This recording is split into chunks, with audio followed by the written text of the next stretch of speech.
I'm outside in an AMG, right outside, TT, two-turn baby girl. Hi guys, welcome to another video. If you are new to my channel, then welcome. My name is Timmy Tokwe or Timmy T, and then if you're a returning subscriber or viewer, it's very good to have you. Welcome. So a quick update on my channel from the last video that I posted. I think I mentioned that we have recently hit 1k subscribers, which we have. So I did already have the 4k watch hours, so it was the 1k subscribers I needed to be part of YouTube's partner program. So shortly after, they did send me an email welcoming me to the partner program. So yeah, that's really good. It's something that I'm actually quite happy about. So that just goes to show that a lot more people watch my video than subscribe to the channel, which is weird, guys. So if you're watching this video and if you've watched any of my other videos and you haven't subscribed, please tell me why. Tell me why. Hit the subscription button below and join the family. I'll just quickly do like a brief catch up on what has been happening before I go straight into the video. I think my birthday was a while back, but I was sick. Like, it's so annoying though. Like, who falls sick on their birthday? So cringe. Like, so cringe. Yeah, but anyways, I was sick. So like all the plans that I had made for my birthday cancelled because I couldn't even, like, I didn't have the energy to do anything. It was actually just so annoying though. But yeah, that has come and that has gone. I have also recently completed my dissertation, so it's like I'm basically done with school. So it's like around 1 year, because it was actually around this time last year that I came into like the United Kingdom, and then it was like 1 month after that I started my YouTube channel. So like 1 year has gone by already, which is actually really crazy. That's just so wild. But yeah, I'm grateful to God for everything. It has been a journey. It has been a complete journey. A moment of self-reflection for me to know, okay, I came to the United Kingdom and I paid how much for school fees and all of that money that I used to come here. So was it actually worth it or was it not? Well, let's see, let's get into the video. Before I go to like the end of it and say, oh, was it worth it or not, I'm just going to start from the beginning to give you guys a bit of context so that you understand what I mean. So I registered, or I did my master's degree at the University of Salford. I came in June, I think like the first June 1st, yeah, 2002. So that was last year. My school fees was £11,530. So it was supposed to be £15,030, but I got the 3,500 discount that you get. So I got that. So it was £11,500, and then you'd have to pay the £5,500, which I did pay before I could like get my confirmation and process the visa, IHS, all of that. Then you pay the rest in installments over 7 months. Yeah, so that was what I did. I just did the initial deposit, then I spread the rest of the payments over 7 months. That was how much I paid for school fees. Obviously there were like other costs in terms of coming here, visa fees, flight fees, accommodation, but I'm not really getting into that. I just want to focus on obviously the school fees bills and the knowledge that I got in exchange for that £11,530. I'm studying managing, or I studied, I studied managing innovation and IT. Why did I pick that course? Obviously because of the name, managing innovation and IT. It just sounded so, yeah, so modern, like so fresh, so techy. It just sounded like I was just going with the wave, there's innovation there's IT. It's like, obviously, this is what I'm going to pick. Do I regret picking this course? I would say yes, a bit, and I'll get into why just as I go on through the video. But basically, the course had 4 modules, and then you write your dissertation at the end. Every module is 6 weeks. Yeah, and then you sometimes have like a break in between. So the first one I did was digital marketing analytics. The second one was digital transformation and information system. The third one was project management, and the fourth one was innovative problem solving. And why I would say that I probably should not have gone for a course with a really fancy name, it's just because of how widespread it still is. So I feel like for masters, you probably want to really focus and niche down on, whatever it is that you have chosen to um develop or make as your career in life. So because obviously I did a bit of digital marketing here, did a bit of project management here. If I'm to apply for like a digital marketing role, an employer would probably want someone that just an employer would probably want someone that didn't just do one course, someone that actually, went like really deep down into digital marketing. So whatever other courses they did in that program, they'll take that over you that just did one course in digital marketing. Or if you're applying to like be a project manager as well, I'm going to say, oh yeah, I did project management in my master's degree. It's fine, but I feel like they would prefer someone that actually did the project management degree itself, just so that you know that this person has a bit more depth as opposed to me that just has like breadth in these things here and there, if you basically get what I mean.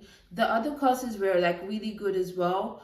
Digital transformation and innovate information system and innovative problem solving, those were really good as well. You wouldn't go on LinkedIn and search I'm looking for a digital transformer and information systems, or like an innovative problem solver. So innovation and problem solving is just like a skill that you should have for yourself, just to obviously be like innovative and actually solve problems. So that's the skill you should have for yourself, as well as digital transformation. So it's not that there's not a career in these things, but there's just a bit more that is required, as opposed to just, oh, I did one course in this and one course in that. So it's just like I did a couple of different courses in different things, and I didn't really niche down into anything specific. That's just what I would say the problem with my own course was.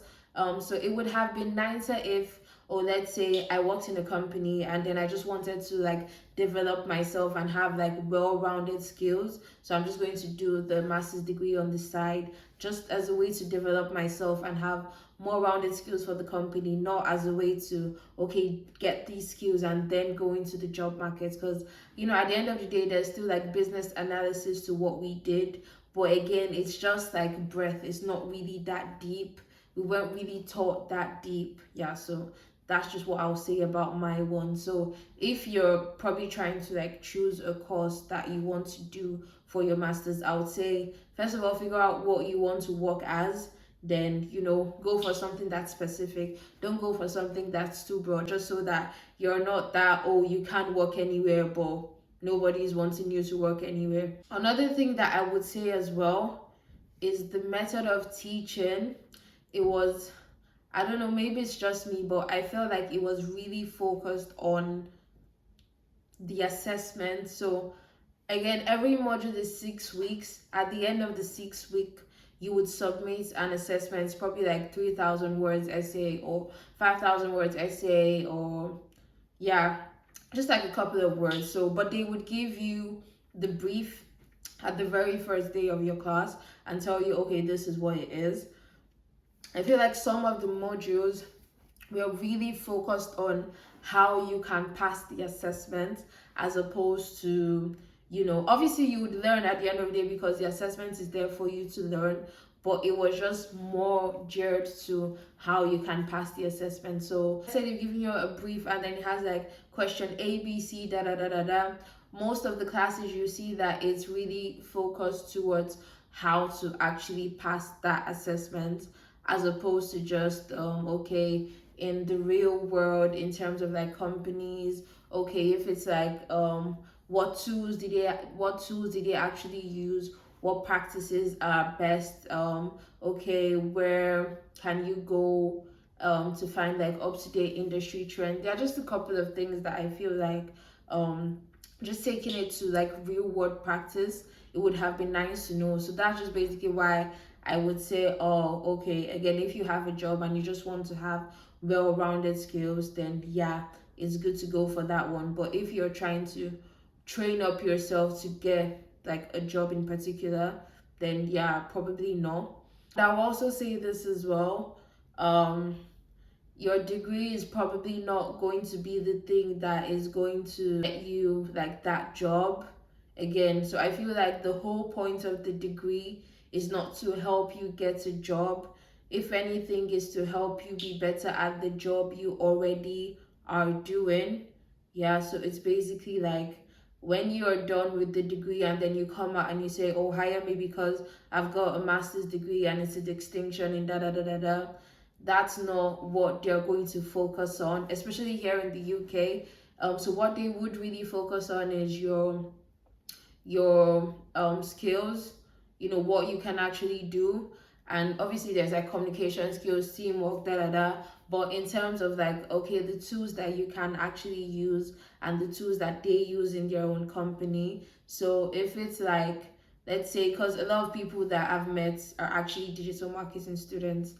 I feel like a lot of digital marketing people watch a lot of YouTube, I guess. But if it's like digital marketing, then what are the marketing tools? Do you know how to use, like, Google Analytics, or are you good in like SEO? Can you do pay per click? So the actual tools that you can use to do these things, those skills as well, that's like super proper important. It would be really helpful if you have worked somewhere similar. So if you've like worked in that field before, and then you have some experience using whatever it is they want you to use, because I don't think there's like any business that just does not use any tools. So if you already know how to use that one, I feel like those skills are like proper important as well. If you know how to use like the tools that are specific to your industry, then that's the skill you need really. It's not really like, or the master's degree. Even if you get like a distinction, or even if you get, I don't know, like 100 over 100 in every single module that you're doing, that's not what they're really looking for at the end of the day. Because I feel like, again, like I said, a master's degree is just for you to be better at the job that you're doing, not really for you to have like a job. So it's worth, again, if you have work experience in something, then just find the master's degree for that one. Get the specific niche down skills, and then use that previous experience plus your newfound knowledge to obviously just ace it. And then if you don't, again, find out what is applicable in your industry, like what are the tools. Do the master's degree as well, depending on how in-depth your thoughts, because like I mentioned, I was just taught bits and pieces of things here and there. So depending on how in-depth it is, you may not need to do like another specialization course. But if it's not as deep as it should be, then you probably need to do that, especially if you don't have any work experience, just for you to like get jobs. Because for me, I just had to, at the end of the day, now that I'm done with my master's degree, I had to like do another course in something else. And that's what, when I'm trying to sell myself, that is what I mention even much more than my master's degree. What I would say additionally, because again, it's a master's degree, so I feel like most of the tutors do expect you to know what you want to develop in yourself. So like my school, probably like most other schools, would have access to like tools that you as a student would normally have to pay for, but it's going to be like free if you're using your student's account. So I know like a lot of Microsoft, so the Power Apps and the Power BI, if you're into all of that, that is something that would be free. LinkedIn Learning, a couple of the Microsoft like examinations that you probably pay for, and a couple of other things as well, like Microsoft Excel, things that you would normally pay for. Those are the ones that I know about, because those are the ones I was interested in. They probably have like a couple of other things as well. So it's also left for you. So obviously you have like your 4 modules, you have your dissertation, but it's also left for you to find out what are the extra things that the school is offering for you to like develop yourself. So you've paid for it already in your school fee, so it's now on you to pick up like that extra skill, pick up that extra learning, get those extra certificates, because it's already paid for and covered in your school email. Additionally, they do tend to do like employability events and activities. So even if it's like mock interviews, or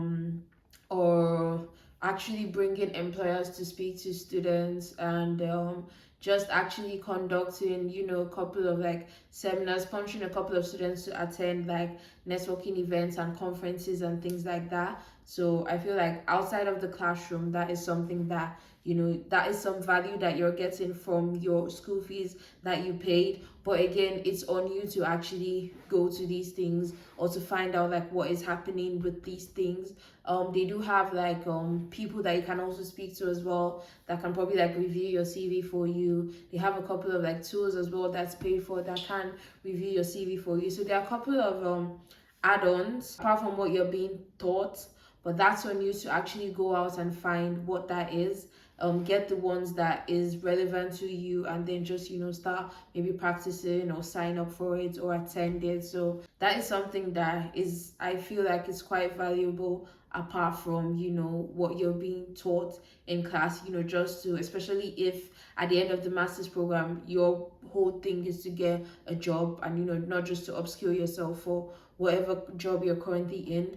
The team also does push like relevant job openings that they know about to like its students. For data science, if they know like any company that's probably working on like a small projects and they need like an analyst, it's something that they would put out to the students. And then also I know digital marketing as well and project management, like those ones, if they have like any maybe projects they're working on, they'll push it out to the students. So that's also like a value add on the side that I would say, okay, this is something that is value for money. Having said all these things, I would say that at the end of the day, if I'm looking back on where I was last year, June, and where I am right now, obviously it was worth it for me to come and do this master's degree in the United Kingdom, not just because I have now got a master's degree as well, but because of a couple of things that I've also learned on the way, things that I've picked up, and obviously it's a new environment as well, so things that I have learned, like adjusting to a new space. So that is equally as important as what I was taught in my master's degree. So I would say, yeah, it was actually worth it, but not just specifically to the master's degree. If I was to go back, I would have chosen a different course. There are a couple of other things that I would have done differently, but I wouldn't see as money wasted or anything, because I have learned, and that's like what is super important at the end of the day. So that's it, guys. Let me know what you think about everything that I have said. If you're already doing your master's degree, how has it been for you? If you're about to choose, is this going to sway your decision? And then if you're done already, let me know as well, because I'd like to chat with you guys about this in the comment section, really. But yeah, we're done with this video. If you have just maybe agreed or responded to anything that I have said, then please like the video. If you haven't already, subscribe to my channel. Subscribe, because you guys watch and you don't subscribe. It's not fair. So subscribe to my channel, leave a comment if you have any, and yeah, I'll see you guys in my next video. Take care. Bye.